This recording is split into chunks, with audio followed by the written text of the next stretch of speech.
ॐ सहना भवतु सहनौ भुनक्तु सह वीर्यं करवावहै तेजस्विनावधीतमस्तु मा विद्विषावहै। ॐ शान्ति शान्ति शान्तिः। समस्तजनकल्याणे निरतं करुणामयं नमामि चिन्मयं देवं सद्गुरुं ब्रह्मविद्वरम्।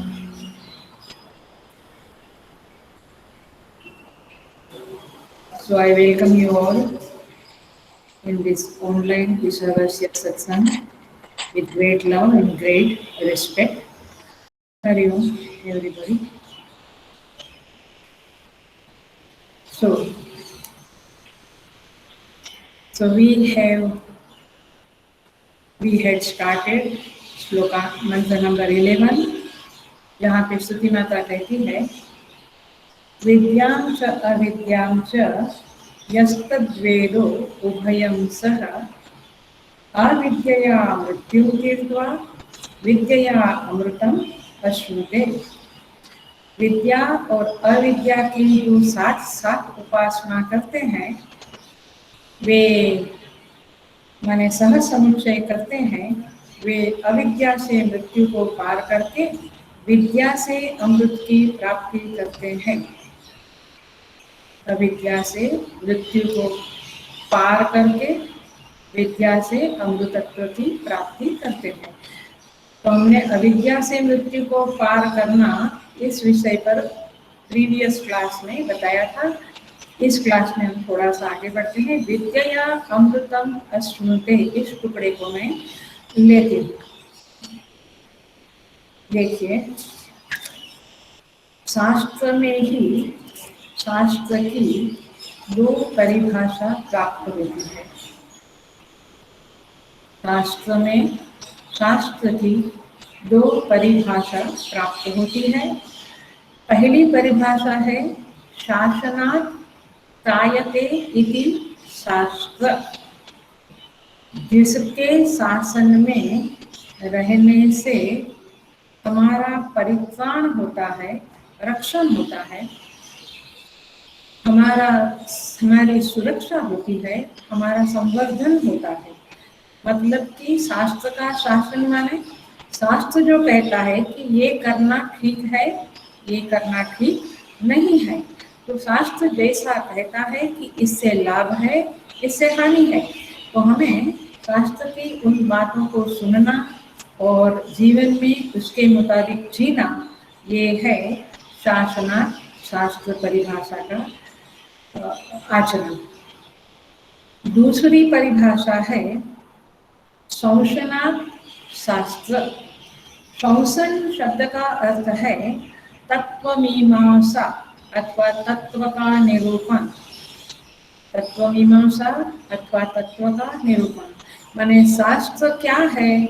तो पहला तो शास्त्र ये है जो हम पे शासन करता है और शासन के द्वारा हमारा रक्षण करता है, उसको बोलते हैं शास्त्र। ये पहली परिभाषा। अब दूसरी परिभाषा क्या है? जो तत्व का निरूपण करता है, तत्व क्या है, परम तत्व क्या है, उसका मीमांसा करता है, उसकी सूचना देता है, समझ देता है, वो है शास्त्र। तो इस ईशावास्य उपनिषद में पहले 8 मंत्र जो है वो संशन के है, माने शास्त्र के निरूपण के है, कि माने आत्मा के निरूपण के है, तत्व के निरूपण के है कि तत्व कैसा है, आत्मा कैसा है, आत्म दृष्टि माने ईशावास्य दृष्टि कैसे करनी है, वो क्या चीज है, ऐसा सब समझाया है। तो पहले 8 मंत्र उसके हैं, तत्व का स्वरूप कहाँ रहता, व्यापक है, कैसा है, ये सब बताया है। चौथे, पांचवे, छठे सब मंत्र में उसका फल क्या है, उसको जान लेने से, ये सब बताया है। और 9वें मंत्र से लेके 14वें मंत्र तक, 9th मंत्र till 14th मंत्र शासनात् शास्त्र की परिभाषा सही ठहरती है, क्योंकि यहाँ पे इन मंत्रों में कैसे जीना चाहिए, माने शास्त्र हमें बताता है कि आपको कर्म भी करना चाहिए, उपासना भी करनी चाहिए, दोनों का समुच्चय जीवन में होगा तो आपका जीवन, आपका व्यक्तित्व का पोषण होगा, आपका व्यक्तित्व सुंदर होगा, आपका व्यक्तित्व इस दुनिया में प्रसिद्ध होगा। तात्पर्य यह है कि शास्त्र हमें इस ईशावास्य उपनिषद में बताते हैं 9वें मंत्र से अभी तक कि अविद्या और विद्या माने कर्म और उपासना, ये दोनों की समझ देकर इन दोनों का समुच्चय करने के लिए श्रुति माता माने शास्त्र हमें सूचन करता है, हमें बताता है कि आपको ऐसा करना चाहिए। क्योंकि कर्म जो है उससे मृत्युम तीर्थवा, अविद्या मृत्युम तीर्थवा माने सत्कर्म के द्वारा, याद रखना कर्म माने सत्कर्म, इष्टापूर्त कर्म के द्वारा, शास्त्रीय कर्म के द्वारा हम स्वाभाविकम कर्म ज्ञानम च, याद आया होगा आपको, पिछले क्लास में बताया था। तो हमारी नेचुरल टेंडेंसीज है, जो वासनानुसारी जीवन है, जो प्राकृतिक जीवन है, उससे हम ऊपर उठ जाते हैं और हम शास्त्रीय कर्म जब करते हैं तभी, और हम ऊपर उठते हैं तो मृत्यु तीर्थवा माने हम जो एक स्वाभाविक कर्म और उसको हटाकर हमारा जीवन सुंदर कर सकते हैं। सो स्वाभाविकम ज्ञानम च कर्म तीर्थवा, और प्रमादो वै मृत्यु, प्रमाद से भी हम ऊपर उठते हैं और हम क्या पाते हैं, एक तो चित्त शुद्धि पाते हैं और पितृलोक की प्राप्ति करते हैं, और इस तरह से हम कर्म के द्वारा आगे बढ़ते हैं। कर्म के द्वारा, कर्तव्य कर्म कहो या सत्कर्म कहो, उसके द्वारा सबसे बड़ी जो चीज जीवन में लाभ देती है वो है हम धर्मानुष्ठान करने लगते हैं, हम धर्मानुसारी जीवन जीने लगते हैं। सांस्कृतिक जीवन माने प्राकृतिक जीवन से सांस्कृतिक जीवन जीने लगते हैं, और इस तरह से धर्म जब हमारे जीवन में फलता फूलता है तो उसका फल है धर्म ते विरति, रामचरितमानस कहता है धर्म से वैराग्य की प्राप्ति आती है। और जब जीवन में वैराग्य आता है तब क्या होता है, राग द्वेष का कम होना शुरू हो जाता है जीवन में। एंड आई थिंक ये जीवन, मैं बार बार कहती हूँ, ये मेरा फेवरेट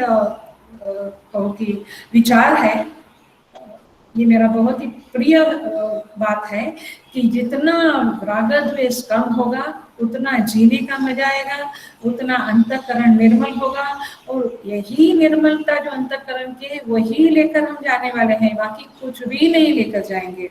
तो इसीलिए कर्तव्य कर्म, इष्टापूर्त कर्म से एक तो ये होता है कि ग्लानि चली जाती है, ग्लानि नहीं रहती है जीवन में। जब जब हम जो कर्म करना चाहिए, कर्तव्य कर्म, अथवा जब हमें परमात्मा वो इष्टानुपूर्त कर्मों की परिस्थिति देते हैं और हम नहीं करते हैं, मतलब सेवा, शास्त्रीय कर्म, और हम नहीं करते हैं तो हमें ग्लानि लगती है, तो हम ग्लानि से ऊपर उठते हैं, धर्म प्रवेश करता है जीवन में, वैराग्य आता है, संतोष होता है और आनंद की अनुभूति होती है, और इस तरह से हम स्वाभाविकतया स्वाधीनता और बल को अनुभव करके आंतरिक बल हमारा विकसित होता है, और राग द्वेष धीरे धीरे अत्यंत कम होने लगता है। ये अविद्या मृत्युम तीर्थवा का हमने पिछले क्लास में फल देखा था। तो ये हमारी अंदर की स्थिति बन जाती है और आदमी परिपक्वता के साथ जीता है, he is a mature person in the व्यवहार, तो ऐसा जीवन बन जाता है। लेकिन स्वाभाविक कर्म और ज्ञान वाले का जीवन ऐसा नहीं बनता है, वो राग द्वेष में भरपूर पड़ा रहता है। इसलिए अंतःकरण की निर्मलता चाहिए, राग द्वेष कम चाहिए जीवन में, शांति चाहिए, आनंद चाहिए, तो सत्कर्म, इष्टापूर्त कर्म करना अति आवश्यक है। लेकिन श्रुति माता कहती है उसके साथ साथ उपासना भी करें। तो उपासना क्या चीज है, हमने पिछले क्लास में देखा था, माने हमारे इष्ट देवता के आसपास चित्त वृत्ति का घूमना और उनके प्रति भरोसा होना, उनकी शरण में रहने की अनुभूति होना, ये उपासना है। अपने इष्ट देवता की शरण में मैं हूँ, ये एहसास होना, ये उपासना का चिन्ह है, लक्षण है। तब कहेंगे कि उपासना कर रहे हैं। हम हम पाठ करें, जप करें, ध्यान करें और हमेशा टेंशन में रहे, एजुटेशन में रहे और चिंता में रहे, तो उपासना नहीं है। उनकी शरण मुझे है, मैं उनकी शरण में हूँ। क्योंकि देखिए, जीवन में किसी न किसी की शरण तो हम लेते ही हैं, या तो धन की शरण, या आत्मीय जनों की शरण, या नेम एंड फेम की शरण में रहते हैं। माने कीर्ति मिली तो I am fine, name and fame मिला, या बैंक बैलेंस बढ़िया है, ऐसे कुछ कुछ की शरण में हम रहते हैं। लेकिन जब हमें परमात्मा की शरण है, वो शरण सबसे बढ़िया शरण है। क्योंकि सांसारिक शरण जो है उसके समीकरण किसी के ठीक नहीं रहते हैं, सबके बिगड़ते रहते हैं, हम सबको अनुभव है। इसलिए परमात्मा की शरण में रहना और उस शरणागति के भाव को, उस एहसास को दृढ़ बनाने के लिए जो भजन कीर्तन जप ध्यान पूजा पाठ जो भी हम करते हैं, वह सब उपासना में इंक्लूडेड है, समाविष्ट है। और इसीलिए ऐसी व्यक्ति हमेशा स्वस्थ रहती है, उत्साहित रहती है, शांत रहती है। और इसको कहते हैं उपासना का फल। उसका चित्त एकाग्र रहता है, आगे चल के वो देवलोक की प्राप्ति करता है। तो इस तरह से यहाँ पे देवोपासना। अब हम देखते हैं कि भाष्यकार ने क्या कहा है। भाष्यकार कहते हैं कि विद्या से देवत्व की प्राप्ति होती है, देवलोक की प्राप्ति होती है। तो कैसे बोलते हैं भाष्यकार, विद्या देवता ज्ञानेन देवात्म भावम अश्नुते प्राप्नोति तदहि अमृतम उच्यते यदि देवतात्म गमनम। माने विद्या या उपासना से अमृत की प्राप्ति होती है, माने देवत्व की, डिविनिटी की प्राप्ति होती है, नॉबिलिटी जिसको कहते हैं, जिसको कहते हैं सुंदरता, अंदर की अंतःकरण की सुंदरता प्राप्त होती है, देव भाव प्राप्त होता है। तो इस तरह से ये कहते हैं। देखिए, इसको हम थोड़ा सा समझेंगे। उपासना की जो डेफिनेशन है वो पकड़ के रखिएगा। डेफिनेशन है सगुण ब्रह्म विषय मानस व्यापार रूपाणी उपासनानी। ये पिछले क्लास में भी कहा था, हमेशा कहती रहती हूँ, क्योंकि आप उपासना कर रहे हो अथवा आपके जीवन में उपासना हो रही है, इसकी साइन क्या है, उसका लक्षण क्या है, कैसे समझे। तो जब आपका चित्तवृत्ति सगुण ब्रह्म अथवा देवता के विषय में मानस व्यापार करता है। जरा इस शब्द को समझना, ध्यान से समझना। मानस व्यापार रूपाणी, इसका मतलब ये हुआ कि उस समय में आपकी कर्मेंद्रियां और आपकी ज्ञानेंद्रियां बिल्कुल शांत है। ज्ञानेंद्रियां और कर्मेंद्रियों की प्रवृत्ति शांत है, केवल मानस व्यापार चालू है। और मानस व्यापार क्या है, इधर हम उनकी पूजा करें, उनका नाम ले या उनका ध्यान करें, ये मानस व्यापार है। तो सगुण ब्रह्म के नाम रूप गुण का चिंतन करना, ये है उपासना। उसी को मैंने पातंजल योग सूत्र के अनुसार कहा था, वो भी बहुत महत्व की डेफिनेशन है। तज्जपः तदर्थ भावनम, उसके नाम का जप करना, देवता या सगुण ब्रह्म ईश्वर, उस उनके नाम का जप करना, तदर्थ भावनम, और उनके रूप का ध्यान करना। नाम जप और रूप ध्यान इज इक्वल टू उपासना। आप ऐसे समझ लो, इसे उपासना कहते हैं। और ये कैसे करनी है, ये एक दो दिन नहीं, जिंदगी भर करनी है। सत्कर्म के साथ साथ उपासना पूरे जीवन भर करनी है। सतु दीर्घकाल नैरंतर्येण सत्कार सेवितो दृढ़ भूमि ही, पतंजलि योग सूत्र कहता है। दीर्घ काल तक करना, संडे संडे फ्राइडे फ्राइडे नहीं, ऐसे रोज मंदिर में आके पाठ करना, जप करना या घर में करना, जैसे भी। सो इस तरह से जब करता है साधक, तो उसकी चित्त वृत्ति, अब देखो क्या होता है, उसकी चित्त वृत्ति उस देवता या ईश्वर के आकार को धारण करती है, उनके गुणों को धारण करती है। और इस तरह से उसका चिंतन होने लगता है और दीर्घ काल ऐसी उपासना करने से वह उनके उस देवता या ईश्वर के भाव को प्राप्त करता है, माने देवतात्म भाव को प्राप्त करता है, देव भाव को प्राप्त करता है। He himself becomes divine. तो इस तरह से ये उसका फल है, देवता भाव की प्राप्ति।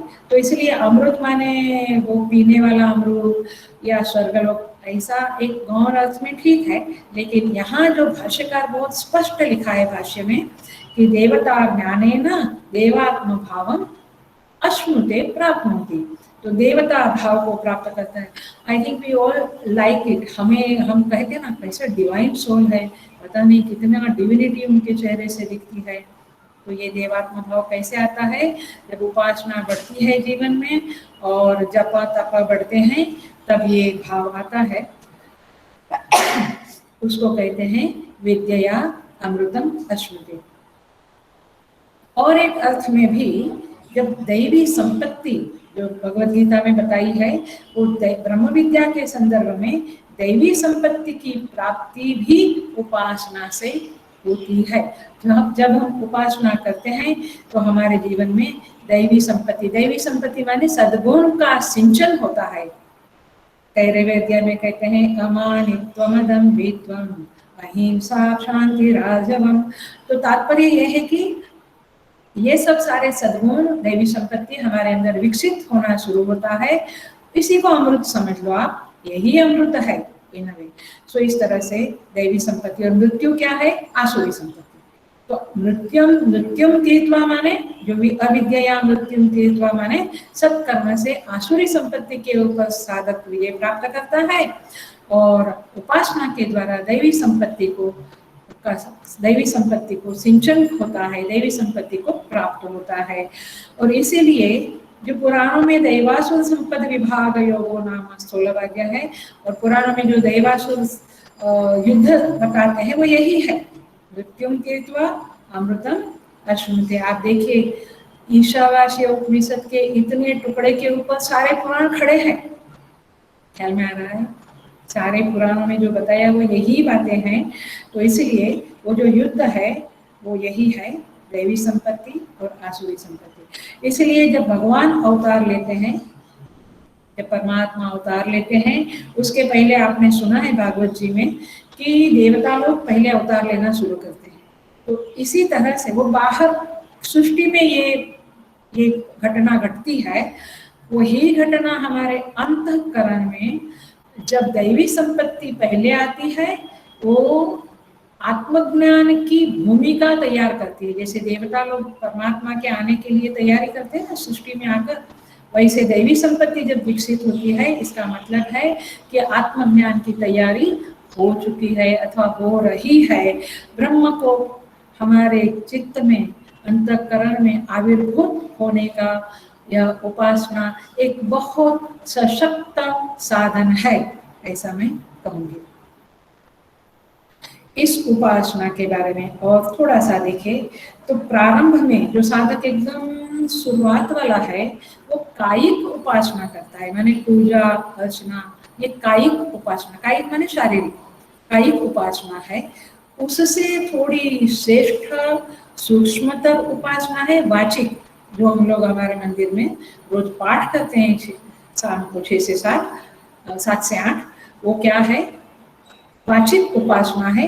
स्तवन करना, स्तोत्र पाठ करना, कीर्तन करना, भजन करना, ये सब क्या है? वाचिक उपासना है। उससे भी थोड़ी मोर सटलर और ज्यादा सूक्ष्मतर और ज्यादा सबल उपासना है मानसिक उपासना, और वह है जप और मेडिटेशन, ध्यान। तो जप और ध्यान सबसे श्रेष्ठ उपासना है और उपासना के संदर्भ में यही बात कही जाती है। आप देखिए कितना कनेक्शन है। श्रीमद् भगवद गीता में 6ठे अध्याय में अर्जुन पूछता है, चंचल भीमन विष्णु प्रमाथि बलवदृढ़ं तस्याहं निग्रहं मन्ये वायोरीव सुदुष्करम्। ये चंचल चित वायु की तरह हाथ में पकड़ना बड़ा मुश्किल है। भगवान कहते हैं, श्री कृष्ण कहते हैं, असंशयं महाबाहो मनो दुर्निग्रहं चलम् अभ्यासेन तु कौन्तेय वैराग्येन च गृह्यते। छठे अध्याय में कहते हैं भगवान, अभ्यासेन तु कौन्तेय वैराग्येन च गृह्यते। ये उपासना स्ट्रॉन्ग कैसे होती है? वैराग्येन। हमने देखा जब हम शास्त्रीय कर्म करते हैं तो जीवन में धीरे धीरे वैराग्य प्रकट होता है। और अभ्यास माने उपासना, रोज आप जप करो, पाठ करो, तो धीरे धीरे धीरे ये मन एकाग्र होता है और उपासना का फल हमें प्राप्त होता है। तो इस तरह से यहाँ पर विद्या अमृतम अश्नुते, इस टुकड़े को, ईशावास्य उपनिषद के इस टुकड़े को हम देख रहे हैं, हम देखे हैं। तो इस तरह से आगे उपासना का और भी आएगा। तो इस तरह से भगवान ने विद्या और अविद्या माने कर्म और उपासना, सत्कर्म, इष्टापूर्त कर्म और उपासना का सह समुच्चय का फल बताया। पितृलोक की प्राप्ति, देवलोक की प्राप्ति, चित्त शुद्धि, चित्त एकाग्रता, अंतःकरण की शुद्धि और शास्त्र को, शास्त्र के विचारों को, शास्त्र की समझ को प्राप्त करने के लिए जो भूमिका है वो उपासना की है। क्योंकि चित्त में एकाग्रता का जो गुण आता है अथवा स्वभाव लक्षण आता है, वही शास्त्र की बात समझने में काम लगता है, उपयोगी है, सहायक साधन है। तो इस तरह से आत्मज्ञान की भूमिका यहाँ कर्म और उपासना से स्तुति माता ने तैयार की। तो पहले श्लोक में ईशावास्यम इदगम सर्वम करने के लिए ये दोनों का उपयोग है, दोनों साधनाएं सबल है, सशक्त है। अब हम 12वें मंत्र में प्रवेश करेंगे।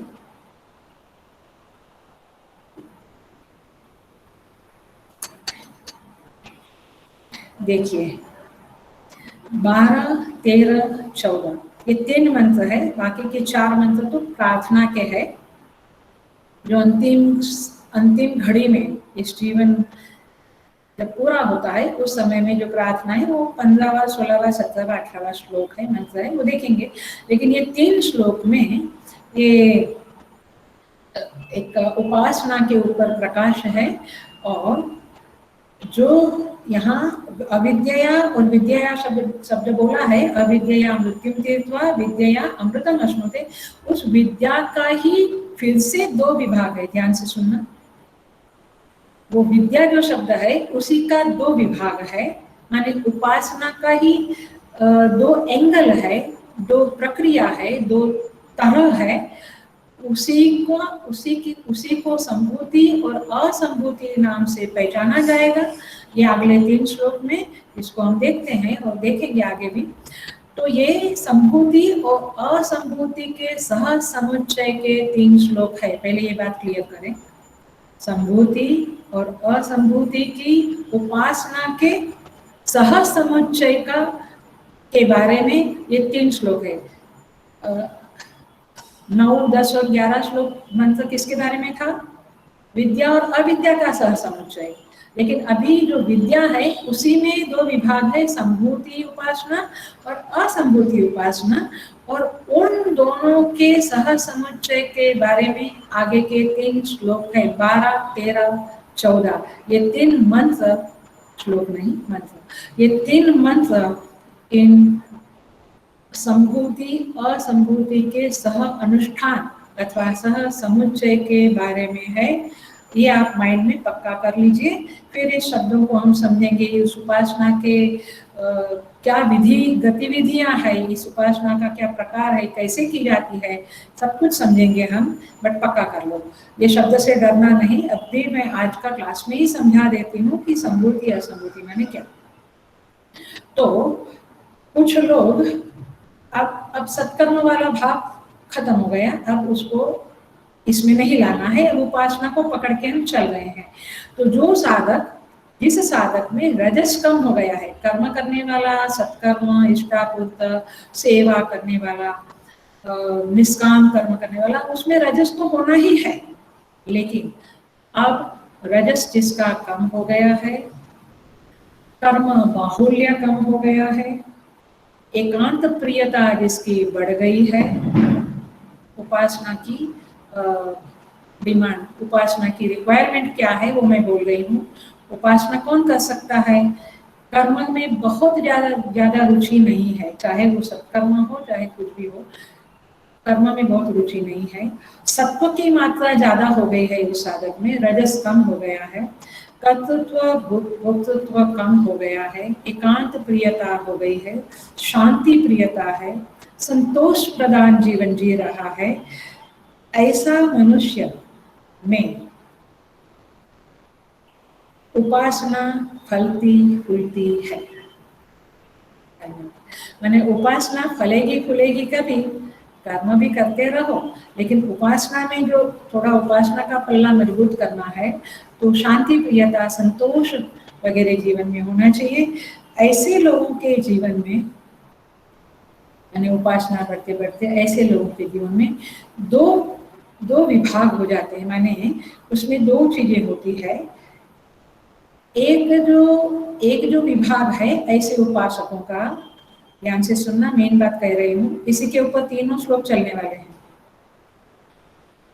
ऐसे उपासकों में एक भाग जो है अथवा एक ग्रुप जो है उपासकों का, वे निरोध की उपासना करते हैं, माने ध्यान परायण होते हैं। कैसे होते हैं? ध्यान परायण साधना उन्हें ज्यादा अच्छी लगती है, क्योंकि उपासना माने मैंने कहा ना कि जप भी करना, ध्यान भी करना, इवन पूजा करना, स्तवन करना, सब उपासना है।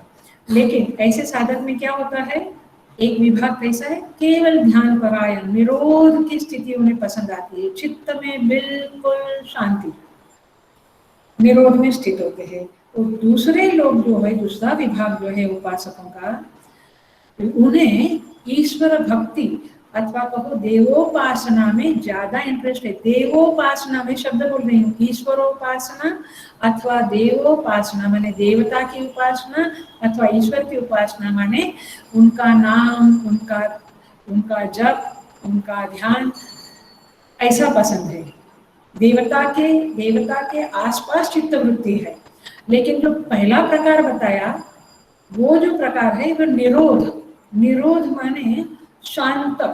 कभी कभी मैं पूछती हूँ, बातें करते हैं लोग जब मेरे साथ साधना की, तो मैं कहती हूँ आप ध्यान करते हो? हाँ हम ध्यान करते हैं। आप किसका ध्यान करते हैं? मैं पूछती हूँ। बोलते किसका ध्यान करते हैं? नहीं, हम बैठते हैं, हम ध्यान करते हैं। अच्छा, फिर आपको क्या लगता है? हमें बहुत शांति लगती है, बहुत अच्छा लगता है, आनंद लगता है। अच्छा ठीक है। फिर मैं पूछती हूँ कोई देवता? नहीं नहीं नहीं, हम देवता वगैरह कुछ, हमारा कुछ उतना ये नहीं है। We do meditation. फिर मैं नाम नहीं देना चाहती, फिर XYZ बहुत सारे मेडिटेशन के नाम देते हैं कि ये मेडिटेशन हम सेमिनार अटेंड करते हैं, this and that. Anyway the point is this कि वहाँ देखो, मैं बोल रही हूँ, वहां पे निरोध है, वहां पे देवता ध्यान नहीं है। आंख बंद की तो श्री कृष्ण का रूप दिखा वैसा नहीं है, लेकिन क्या है? निरोध है, शांत है। देखेंगे हम आगे चलते चलते, आपको काफी क्लैरिटी आएगी। तो जो भाव प्रिय है, हेलो, जो भावना युक्त है, संवेदनशील है, देवता में रुचि रखने वाले हैं, बचपन से या पिछले जन्मों से उनको देव पूजा के संस्कार है, वे लोग देवोपासना करते हैं, ईश्वर भजन करते हैं, चिंतन करते हैं, और कुछ लोग ध्यान परायण जीवन जीते हैं। तो अब हम देखेंगे कि ये जो दो शब्द मैंने दिए, इन दो शब्दों का अर्थ होता है, निरोध वाले जो है उपासक, वे असंभूति की उपासना करते हैं। निरोध वाले माने चित्त को निरुद्ध कर देते। पतंजलि योग सूत्र में पहला मंत्र क्या है, पहला सूत्र क्या है? योगः चित्त वृत्ति निरोधः। वहां ये नहीं लिखा है कि देवता में चित्त वृत्ति को डालो, है ऐसा कुछ भी नहीं है। योगः चित्त वृत्ति निरोधः। ये लोग भी उपासना करते हैं, लेकिन कैसी उपासना है? ध्यान परायण। लेकिन किसका ध्यान? ये नहीं, खाली निरुद्ध। तो ये है असंभूति की उपासना। और जो देवता का ध्यान करते हैं, देव माने राम जी, कृष्ण जी, शिव जी, जो भी गणपति, जो भी हमारे देवता, देवी, जो भी देवता है, देवता का ध्यान करते हैं, उनका नाम लेते हैं। वो निरोध में नाम भी नहीं है, हाँ, नाम भी नहीं है। तो यहाँ पे नाम भी लेते हैं, ध्यान भी करते हैं उनके रूप का, और उनके गुणों का चिंतन, उनकी लीला का चिंतन। ये है संभूति उपासना। इतना पहले जान लो, संभूति उपासना क्या है और असंभूति उपासना क्या है, और 2-3 क्लास में देखेंगे अच्छी तरह से, बट अभी थोड़ा पकड़ा है तो आपने क्लियर, थोड़ा क्लियर हो रहा है। सो संभूति उपासना माने जहाँ पे हम आंख बंद मन चक्षु के सामने देवता का ध्यान करते हैं या ईश्वर का ध्यान करते हैं, उनके गुणों का चिंतन या उनके रूप का ध्यान, और उनका नाम का रिपीटेशन होता है, तज्जपः तदर्थ भावना, नाम जब चालू होता है। तो ये है संभूति उपासना। और निरुद्ध केवल ध्यान परायण है, वह है माने उनको और कुछ नहीं दिखता है। मैंने संसार की चीजें को तो भूल ही जाओ, उपासना में संसार के विषय तो चित्त में आना ही नहीं है, ये पक्का करना। संसार के विषय चित्त में आते हैं तो उपासना नहीं है, क्योंकि सगुण ब्रह्म विषय मानस व्यापार रूपाणि, इसलिए संसार का तो कोई भी पदार्थ चित्त में नहीं आना है, तब उपासना होती है। बट इस उपासना में 2 विभाग हो गया, एक है निरुद्ध चित्त और एक है सगुण ब्रह्म विषय मानस व्यापार रूपाणी, नाम और जप और उनका। इस तरह से यहाँ पे नाम जप, संभूति और असंभूति उपासना के बारे में बताया गया है। हम मंत्र को देखेंगे। मंत्र है 12वां मंत्र। 12वां मंत्र कहता है,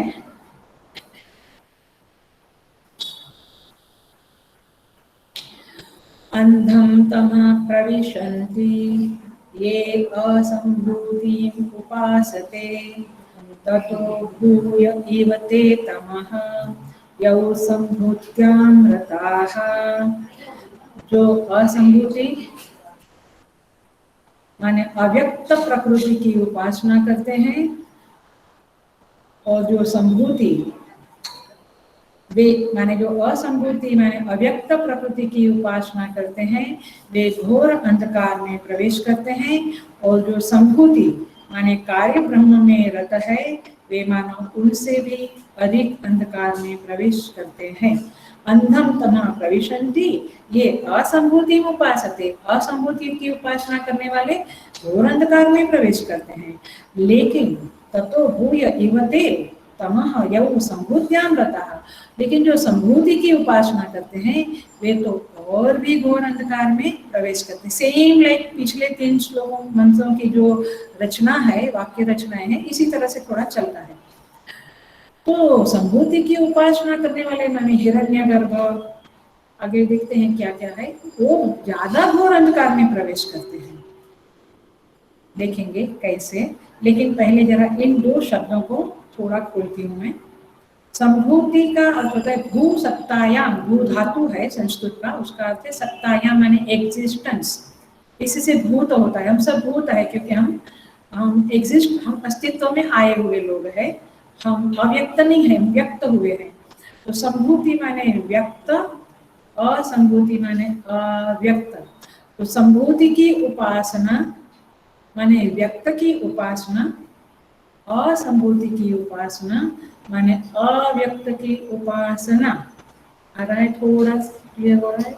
व्यक्त की उपासना और अव्यक्त की उपासना, मतलब ये हुआ सगुण ब्रह्म की उपासना माने संभूति की उपासना अथवा देवोपासना भी ले सकते हैं, और असंभूति की उपासना माने प्रकृति की उपासना। देखेंगे कैसे क्या, क्योंकि फल भी हम देखेंगे क्या है। संभूति की उपासना माने कार्य ब्रह्म की उपासना, और असंभूति माने कारण ब्रह्म अथवा प्रकृति की उपासना। संभूति माने सगुण ब्रह्म की उपासना, असंभूति निर्गुण ब्रह्म की उपासना। लेकिन एग्जैक्टली कैसे समझना है वो समझना पड़ेगा। संभूति माने कार्य की कार्य, असंभूति माने कारण। संभूति माने स्थूल, असंभूति माने सूक्ष्म। संभूति माने प्रत्यक्ष, असंभूति माने परोक्ष। संभूति माने व्यष्टि, असंभूति माने समष्टि। इस तरह से लौकिक में भी काफी तरह से हम समझ सकेंगे इस मंत्र को। लौकिक भी आज समझ सकेंगे तो समझेंगे।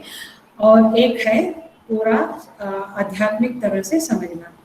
तो जरा सा मैं भाष्य देखती हूँ ताकि आपको और क्लियर होए। यहाँ पे कहते हैं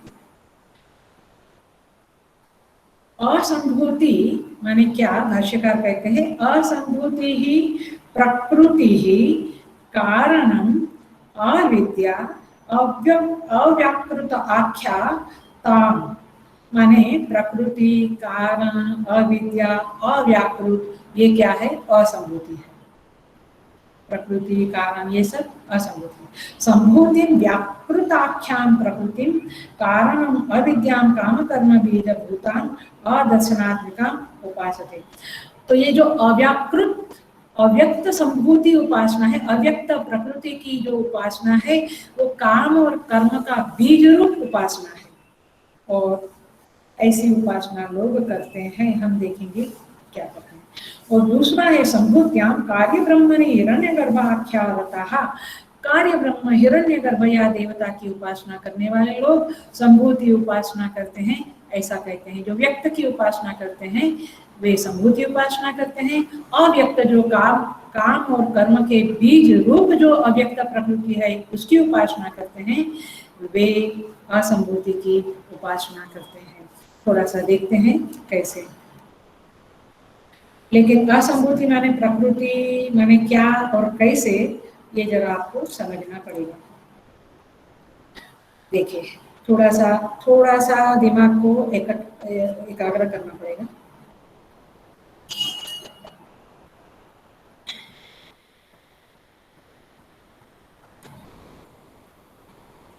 जैसे मैं अव्याकृत शब्द को माने असंभूति शब्द को समझा रही हूँ, आज उतना ही शब्द होगा थोड़ा सा। जैसे समुद्र के ऊपर जो तरंगे हैं वो समुद्र की उपाधि कहलाई जाते हैं, ठीक है। तरंगे समुद्र की उपाधि है। वैसे वो क्या है? जल के ऊपर, समुद्र के ऊपर आश्रित है और जल से विलक्षण है। तरंगे क्या है? समुद्र से विलक्षण है। विलक्षण शब्द का अर्थ है उसी का एक प्रतीति है। जैसे आकाश और नीलिमा, नीलिमा क्या है? आकाश के ऊपर प्रतीति है। तो जैसे तरंगे जल के ऊपर, समुद्र के ऊपर उपाधि है, उसी पर आश्रित है, वैसे माया अथवा अव्याकृत प्रकृति, अव्यक्त प्रकृति, वह चेतन के ऊपर आश्रित है और चेतन की ही उपाधि है। तत्वबोध में हम पढ़ते हैं त्रिगुणात्मिका ब्रह्माश्रया त्रिगुणात्मिका माया अस्ति। ब्रह्माश्रया माने ब्रह्म के ऊपर आश्रित है और ब्रह्म की ही उपाधि है, माया उपाधि है। अब देखना, अब मैं मेन पॉइंट बोलने जा रही हूँ, इसको पकड़ लेना। तो हम कहते हैं कि समुद्र अशांत हो गया। हेलो, ध्यान से सुनो। समुद्र अशांत हो गया तो मैं क्वेश्चन इज उपाधि दृष्टि से या जल की दृष्टि से? आया क्वेश्चन। समुद्र अशांत हो गया ऐसा जब कहा जाता है तो उपाधि की दृष्टि से अशांत हो गया कि जल की दृष्टि से अशांत हो गया? उपाधि की दृष्टि से अशांत हो गया। तो इसी तरह से ये जो उपासना हम चित्त एकाग्रता के लिए करते हैं, पकड़ लेना आप बात को एकदम से। चित्त एकाग्रता जो हम करना चाहते हैं उपासना के द्वारा, तो हमें किसको शांत करना है? ब्रह्म तो निर्विकार है, विकार रहित है, शांत है, निरुपद्रवी है। तो ये जो ब्रह्म के आश्रित जो माया है, जो अव्यक्त प्रकृति है, जो हमारी पर्सनालिटी में है, हमारे व्यक्तित्व में है, उसी को शांत करना है। तो वो अशांत है, तो उसी को शांत करना है, और उसी प्रकृति लय को प्राप्त करने के लिए असंभूति की उपासना की जाती है।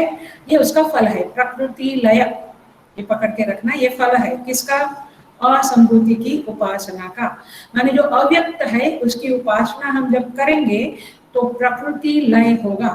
अब आप कहेंगे कुछ समझ में नहीं आ रहा है ज्यादा, ठीक है, हम समझेंगे और समझेंगे।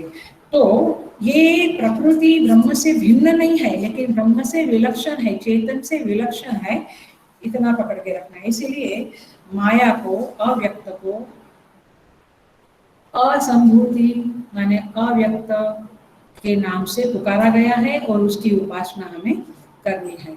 क्योंकि ब्रह्म तो किसी का कारण नहीं है, निर्विकार होने के कारण वो जगत का कारण नहीं है, हमारे अंदर का जगत का और बाहर के जगत का कारण नहीं है। और हम तो प्रकृति को ही शांत करने के लिए प्रयत्न किया करते हैं। सो देखते हैं हम आगे। सो यहाँ पे प्रकृति माने अविद्या, अव्यक्त प्रकृति। अब देखिए जरा सा, सो माया की उपाधि से ही ब्रह्म में कारणत्व का उपचार है, अन्यथा ब्रह्म कारण नहीं है जगत का। और ये अंतर जगत और बहिर्जगत का जो कारण अव्यक्त प्रकृति है, उसी को शांत करना असंभूति की उपासना है। अर्थात ये हुआ, उसको जरा सा समझेंगे, सुषुप्ति का एग्जाम्पल लेके समझेंगे। सुषुप्ति में क्या होता है? लयावस्था होती है। लयावस्था का अर्थ होता है, एकदम पकड़ लेना इस बात को, क्योंकि असंभूति की उपासना का इसके साथ बहुत कनेक्शन है, बहुत जबरदस्त कनेक्शन है। सुषुप्ति माने लयावस्था जो होती है, उसमें ना तत्व ज्ञान होता है, ना प्रपंच ज्ञान होता है। याद रखना, ना तत्व ज्ञान होता है, न प्रपंच ज्ञान होता है। अज्ञान, अदर्शन, अभान की स्थिति है। अज्ञान, अदर्शन, अभान की दशा है। तो ऐसी अवस्था को बीजावस्था कहते हैं, और इसी को भाष्यकार ने काम कर्म बीज भूतां अव्यक्त प्रकृति कहा है। कामना और कर्म का जो बीज पड़ा है हमारे अंदर,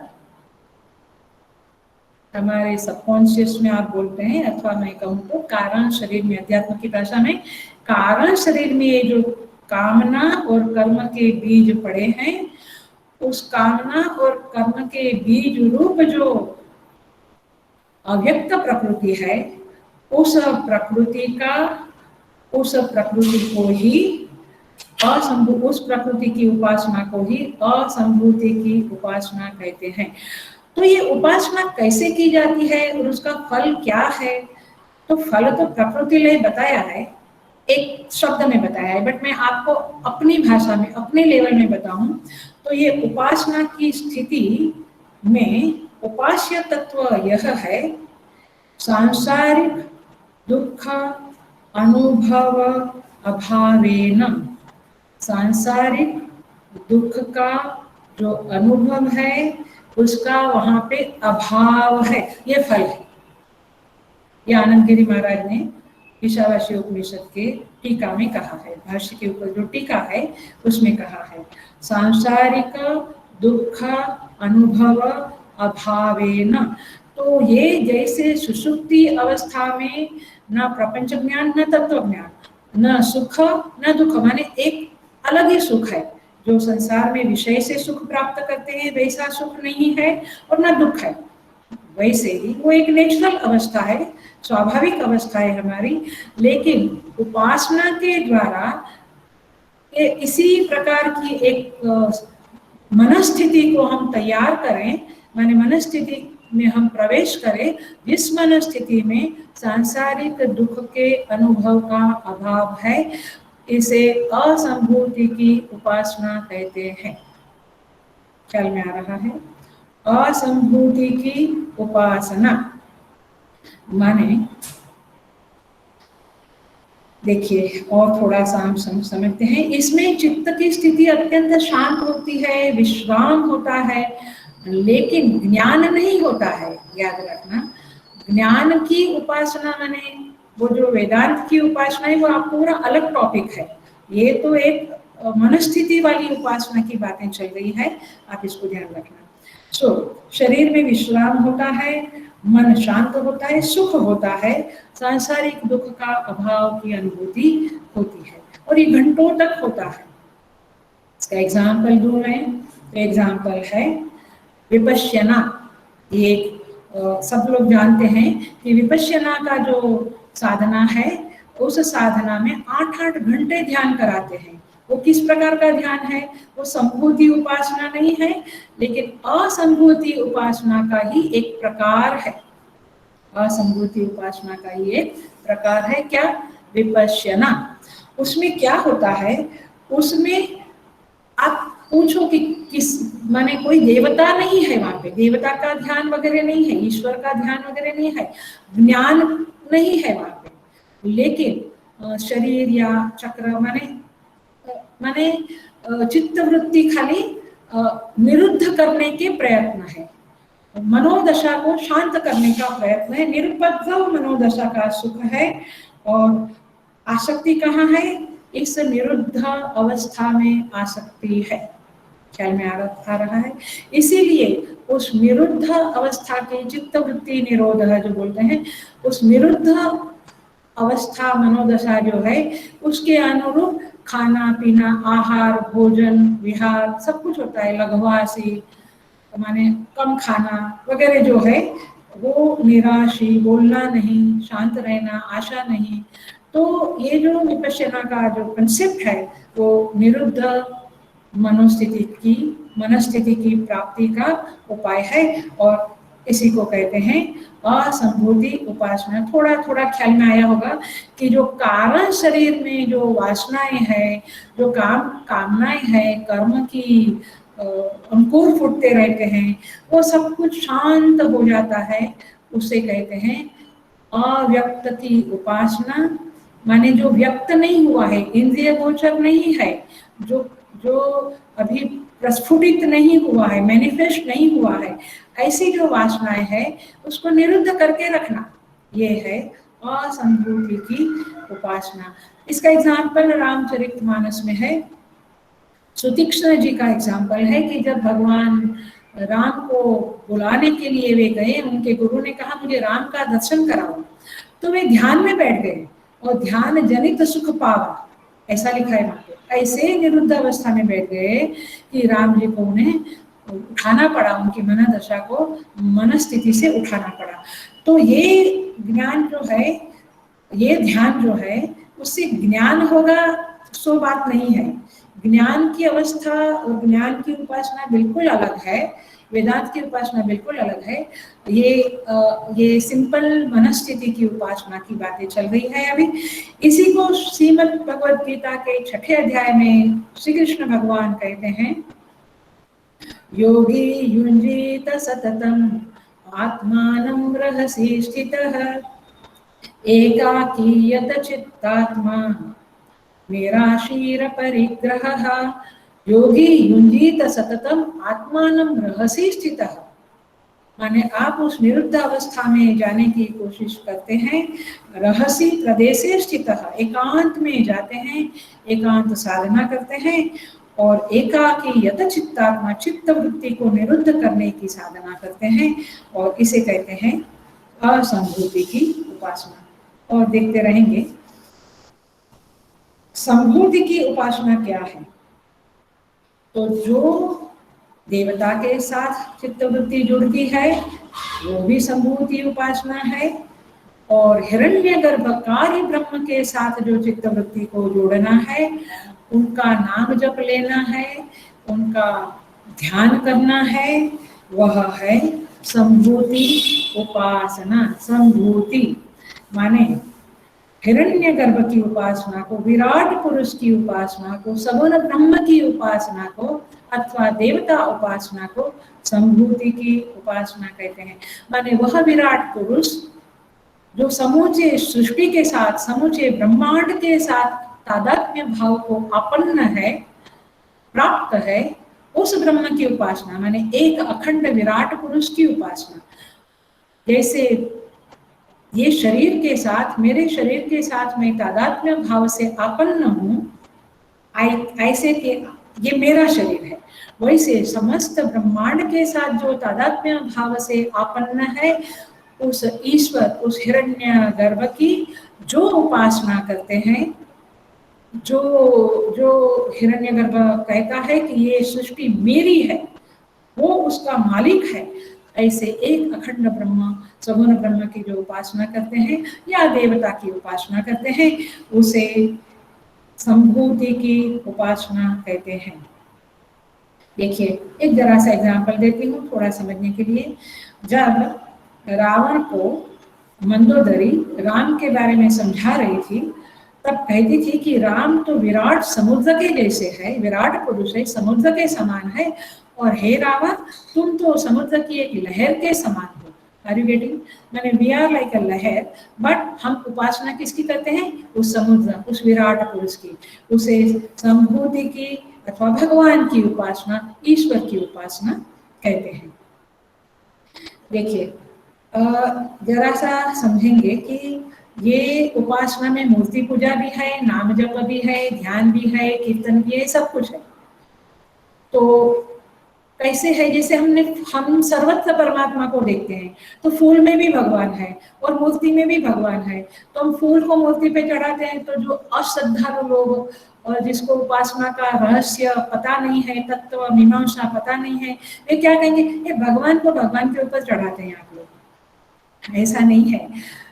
ये उपासना एक बहुत रहस्यमय, गहरा, गहन सब्जेक्ट है, और जिसको हम ऐसे तो 2-4 क्लास में नहीं समझ सकते हैं, बट बहुत गहरा सब्जेक्ट है। लेकिन हम जो फूल चढ़ाते हैं, ये भी उपासना है, ये भी हिरण्यगर्भ की उपासना है। यहाँ पे हम इस क्रिया के द्वारा, इस पूजा के द्वारा उस हिरण्यगर्भ को हमारे चित्त में आविर्भूत करते हैं और चित्त वृत्ति को उस आविर्भूत हिरण्यगर्भ के साथ जुड़ते हैं। ये है संभूति उपासना। ये संभूति उपासना का एक एग्जाम्पल दिया, ऐसे बहुत सारे एग्जाम्पल देखते जाएंगे हम। लेकिन पूजा के जरिए उस परमात्मा को, उस हमारे देवता को चित्त में आविर्भूत करना और चित्त वृत्ति को उनके साथ जोड़ना, ये है उपासना का लक्षण। माने उपासना इसे कहेंगे। केवल फूल चढ़ाने को गौण रूप में उपासना कहेंगे, लेकिन इन रियलिटी, वास्तविकता में उपासना यही है। और ये संभूति उपासना का एक और पॉइंट बताती हूँ। ये संभूति उपासना सगुण साकार की भी होती है और सगुण निराकार की भी होती है। वो जो असंभूति है वो निर्गुण निराकार में चली जाएगी वो उपासना। तो इस तरह से ये सगुण साकार की उपासना होती है। और इसी उपासना को, उपासना में माने श्रुति माता कहती है आप संभूति की भी उपासना करो, असंभूति की भी उपासना करो, दोनों उपासनाएं साथ में करो और सहज समुच्चय का बहुत बड़ा फल होगा, सिंगल का फल थोड़ा कम होगा। तो यहाँ पे कहना ये चाहते हैं कि संभूति की उपासना करते हुए असंभूति की उपासना का अनादर मत करो, असंभूति की उपासना करते हुए संभूति की उपासना का अनादर मत करो। क्योंकि इसका एक सिंपल लौकिक एग्जाम्पल देकर मैं पूरा करती हूँ। क्योंकि जब आप सिंपल देखो, जो मिट्टी है वो असंभूति, एग्जाम्पल देती हूँ मैं, माने अव्यक्त है और घट है वो व्यक्त है। माने घट और मिट्टी, जैसे अव्यक्त और व्यक्त, मतलब कि घट जब फूट जाता है तो मिट्टी रहती है, तो मिट्टी एंड घट का जैसा संबंध है वैसे असंभूति और संभूति का संबंध है। और एक एग्जाम्पल देती हूँ, वृक्ष और बीज, बीज कैसा है? अव्यक्त है, वृक्ष कैसा है? व्यक्त है, लेकिन दोनों की जरूरत है। आप एक का अनादर करेंगे तो दूसरे का कोई मतलब रहेगा? खाली बीज पड़ा है आपके पास, वृक्ष नहीं है तो कोई मतलब है? वृक्ष कैसे होगा जब बीज है? तो दोनों की जरूरत है, दोनों एक दूसरे से जुड़े हुए हैं, दोनों को साथ साथ में आप आदर करो। आप बीज को मार डालोगे, मूलिया को मार डालेंगे तो वृक्ष टिकेगा नहीं। तो बीज की भी, और खाली बीज से क्या होगा? कुछ नहीं। तो बीज की भी जरूरत है, वृक्ष की भी जरूरत है। इस तरह से अव्यक्त माने असंभूति उपासना की भी जरूरत है, संभूति उपासना की भी जरूरत है। इसी तरह से हम आगे आगे देखेंगे। माने एक असंभूति को समष्टि भी कहते हैं, संभूति को व्यष्टि भी कहते हैं। तो व्यष्टि की भी जरूरत है, समष्टि की भी जरूरत है।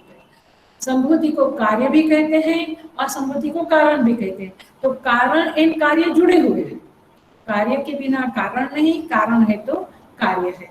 तो जैसे कि हम देखो, एकदम सिंपल एग्जांपल देकर मैं पूरा करूंगी। जैसे हम केवल कुटुंब का ही ध्यान रखें, समाज के प्रति कोई हमारा कर्तव्य ना बजावे, तो क्या हमारा उद्धार होगा? माने क्या हम इतना विकसित हो पाएंगे?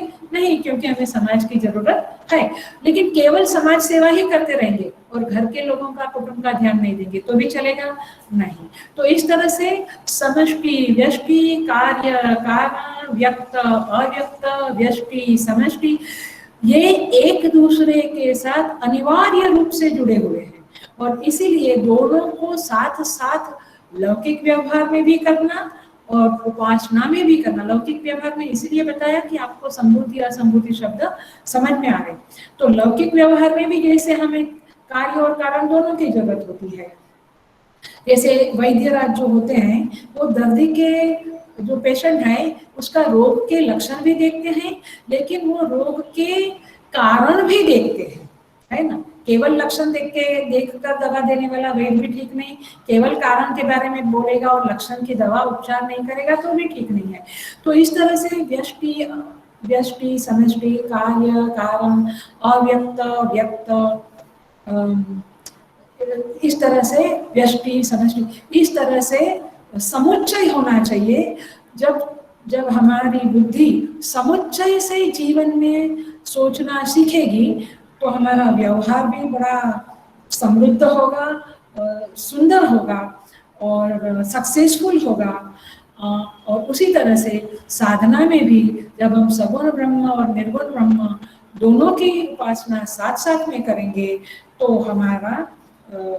हमारी उपासना भी मजबूत होगी और हमारी वह उपासना हमें बहुत बड़ा फल देगी। उस फल के बारे में 14वें मंत्र में आएगा। तो आत्मज्ञान की पूरी तैयारी हो जाएगी। तो इसलिए सत्कर्म भी करना, मैं एंड कर रही हूँ, ध्यान से सुनो। सत्कर्म भी होना जीवन में चाहिए, संभूति माने उपासना भी होनी चाहिए, संभूति माने व्यक्त देवोपासना भी होनी चाहिए, सत्कर्म होना, देवोपासना होना और अव्यक्त की प्रकृति की उपासना भी होना, माने निरुद्ध ध्यान परायण जीवन भी होना, पूजा पाठ भी होना, सत्कर्म भी होना। ये तीन चीजें, हम 2 में से अब 3 में प्रवेश कर गए। ये 3 चीजें जीवन में अवश्य होनी चाहिए, अन्यथा हमारा संपूर्ण माने साधना में संपूर्ण विकास नहीं हो सकता है। साधना की संपूर्णता को प्राप्त करने के लिए ये तीनों की आवश्यकता है। अगले क्लास में हम संभूति और असंभूति की उपासना को और खोलेंगे और उसके ऊपर हम विचार करेंगे, शास्त्र की बातें करेंगे। हम प्रार्थना करते हैं कि परमात्मा हमें इन उपासनाओं में गहरे गहरे ले जावें और हम इस उपासनाओं की गहराइयों को छुए और आत्मज्ञान की तैयारी के लिए प्रभु कृपा करें, भगवान और गुरुदेव कृपा करें। ऐसी प्रार्थना करते हुए मैं पूरा करती हूँ। ओम पूर्णमदः पूर्णमिदं पूर्णात् पूर्णमुदच्यते पूर्णस्य पूर्णमादाय पूर्णमेवावशिष्यते। ओम शांति शांति शांति। हरि ओम। श्री गुरुभ्यो नमः। Hari. Thank you so much, everybody.